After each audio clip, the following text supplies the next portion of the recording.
Hello everyone, welcome back to my channel. In today's lesson, we are going to talk about the two words. The two words are little and few. Okay, so now let's move straight to our lesson. Okay, trong ngày nayយើងនឹងរៀនអំពីពាក្យពីរគឺពាក្យ few ហើយនិងពាក្យ little. ថ្ងៃនេះខ្ញុំលើកយកពាក្យពីរនេះឡើងដើម្បីជៀសវាងការយល់ច្រឡំរបស់បងប្អូនខ្លាចបងប្អូនដែលទើបតែរៀនភាសាអង់គ្លេសបងមានការយល់ច្រឡំតែទៅនឹងការប្រើ few ហើយនិង little. វាធម្មតាបងប្អូនតែឃើញពាក្យហ្នឹងគឺគេប្រើថា a few ហើយនិង a little កាលណា a few យើងដឹងថា2 3ណា2 3មិនច្រើនទេ2 3ហើយនឹងពាក្យ a little យើងនឹងប្រើថាតិចតួចប៉ុន្តែនេះខ្ញុំខ្លាចបងប្អូនយល់ច្រឡំថាហេទីជើថ្ងៃនេះមិនក៏ few នេះអត់មានអពីមុខតែវាខុសកាលណាដាក់អពីមុខ few ខុសអត់ដាក់អពីមុខ little ខុសមែនទេការពិតទៅពាក្យ few ហើយនិងពាក្យ little នេះគឺជាពាក្យដាច់តម្លៃអំពីពាក្យ a few និង a little a few យើងអានថា a few តែម្ដងវាជាប់គ្នាតែម្ដងប្រែថា2 3 2 or 3ពាក្យថា a little យើងប្រែថាមិនច្រើនទេណាតិចតួចប៉ុន្តែថ្ងៃនេះយើងនឹងសិក្សាអំពីពាក្យ few alone ណា few ទេខ្លួនឯងវានេះគឺមានន័យផ្សេងវាពាក្យ few កន្លែងនេះហើយនឹងពាក្យ little កន្លែងនេះគឺសំដៅលើចំនួនតិចដែរប៉ុន្តែតិចមែនតើតិចលក្ខណៈជាសម្រាប់ការ complain ណាជាលក្ខណៈ complain នៃការអ៊ូរទាំជាការបង្ហាញការមិនពេញចិត្តនៅអ្វីមួយដែលមានលក្ខណៈតិចតួចណាតិចតួចមែនតើបង្ហាញអ្វីមួយមានលក្ខណៈតិចតួចមែនតើតែម្ដងណាតិចតួចមែនតើវាចង់បង្ហាញលក្ខណៈ negative ណា negative meaning ដែលមានន័យថាជាលក្ខណៈអវិជ្ជមានតិចតួចមែនតើដែលធ្វើឲ្យអ្នកនិយាយមិនពេញចិត្តជាមួយនឹងស្ថានភាពមួយហ្នឹងចំណែកពាក្យ few នេះណា few នេះយើងប្រែតែតិចដែរតិចណាស់ little នេះក៏តិចណាស់ដែរប៉ុន្តែឥឡូវយើងមើលនេះតើអាណាប្រែមួយ countable noun អាណាប្រែមួយ uncountable noun អញ្ចឹងថាណា not many មិនច្រើនទេគឺតិចមែនតើមិនច្រើនទេប៉ុន្តែគឺវានៅតែជា plural count noun បានហើយវានៅ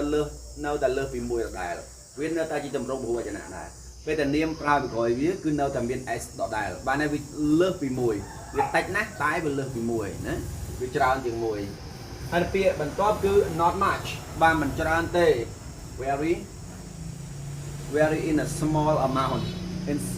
a small quantity អូខេតើពាក្យណាយើងប្រើជាមួយនឹងphrase នេះ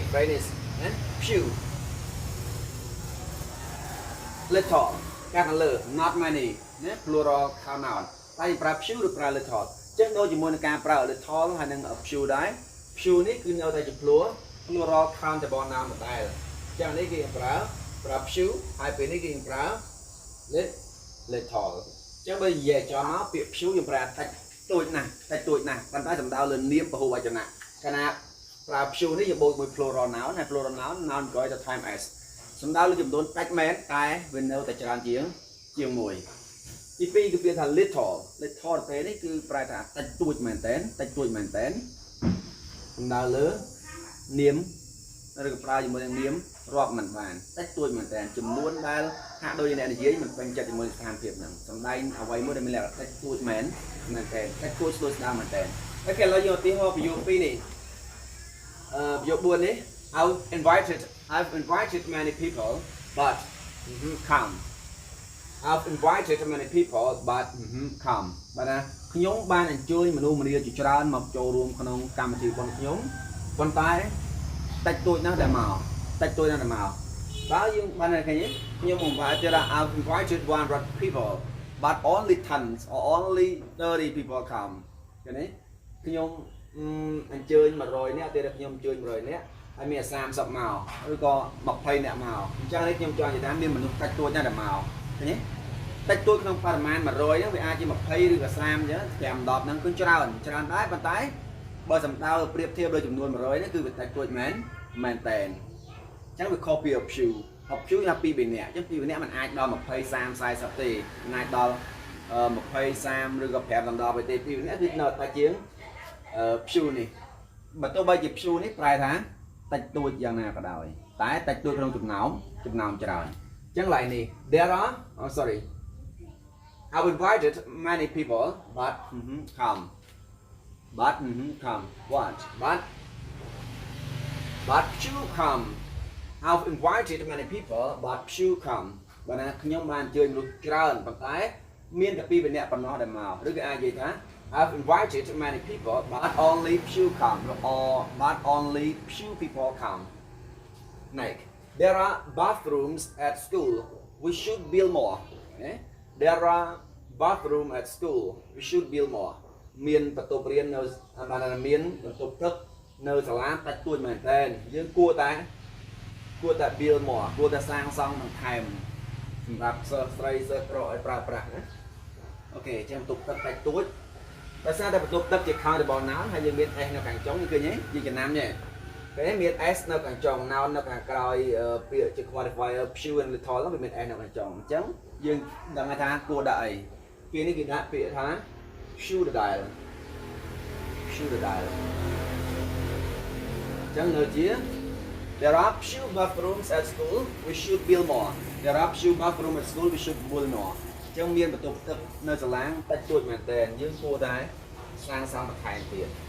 ពាក្យ clear ទី3មកយកទី3ទី4 They worked really hard but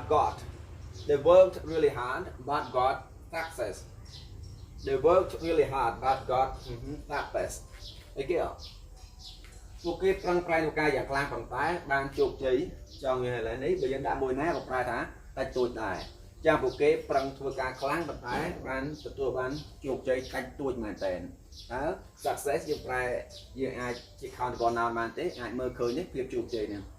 ភាពជោគជ័យមិនអាចមើលឃើញទេវាជា abstractive noun បើជា abstractive noun abstractive thing អញ្ចឹងវាមិនអាច count បានទេបើមិនអាច count ទេយើងត្រូវប្រើ literal Little.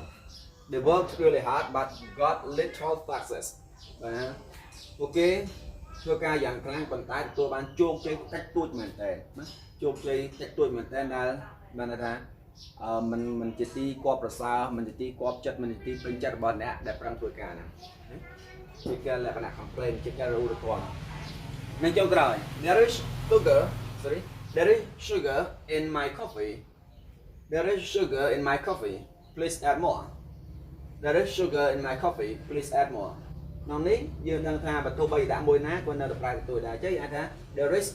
sugar in my coffee. Please add more. បានន័យថាមានស្ករសតិចមែនតើនៅក្នុងកាហ្វេខ្ញុំនេះដាក់ឲ្យថែមនេះទៀតមកដាក់ម្ដាយទៀតមកដាក់មកទៅព្រៀនមកអូខេអញ្ចឹង sugar នេះយើងប្រែមក sugar ស្ករជា food ជា kind of food អញ្ចឹង uncountable noun អញ្ចឹងត្រូវដាក់ពាក្យថា